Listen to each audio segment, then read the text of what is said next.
Hi, this is Yona from Field Teen Center, here with a tip for how to reuse your old art. I'm always an advocate for keeping everything you make because it's so fun to look back on art that you made last week or last month or even last year, because you can see how you grew, and sometimes you even get ideas by seeing something that you made that was okay and thinking, I could do that better now. But sometimes you just really don't want to keep all of the things you've made. And I get that. Art takes up space. Sometimes it's just really disappointing when you tried to make something and it didn't turn out the way you wanted. But I think that's an opportunity to make something new. This is a painting that I made earlier this week, and it's fine. There's nothing wrong with it. It's definitely not a bad painting. There are things about it that turned out differently than I had hoped, but I still like other things about it. But I've got a picture of it on my phone and on social media, and that's kind of good enough for me. It's not on especially nice paper. You can see that it's kind of wrinkly. It's not something that I would give to somebody else because none of my friends especially like snails.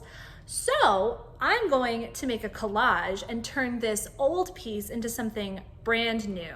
So let me show you how to do it. You will need a drawing or painting you want to destroy, a ruler, scissors, a pen or pencil, glue. I'm using liquid glue, but a glue stick would work, and paper to glue to. First, I used the ruler to make 1/2-inch marks all along the top and bottom of the page so that when I connect them, they will be perfectly straight lines that I can cut into strips. If you want, you can cut your strips thinner or even cut them into different shapes like squares. Either way, the point is to break up the image so that you start noticing different colors and patterns and textures instead of just what the image is before it's cut up. Once I had a bunch of tiny pieces, I laid them out on paper in a shape I thought I might like. I made one big snail out of my tiny snails. And once I liked the shape, rearranging and testing different things out, I'm going to glue them in place. It's okay if the shape you had originally laid out changes while you're gluing, because you might decide on something that's a little better. You also don't have to create an image of something that's identifiable. It can be abstract. It could just be colors that you like. Remember, this should be a piece of art you were planning to throw away anyway. So if you don't like the new piece that you create, you haven't really lost anything. Think of this as an experiment. Giving yourself permission to goof around is a really important way that we learn and build skills. So there you have it. Here's my finished collage snail. Or should I say finished, because when this dries, if I really wanted to, I could cut it up and do it all over again. This was really fun and relaxing. It made me make something I might not have otherwise. And I get cool things like, it's basically a galaxy snail.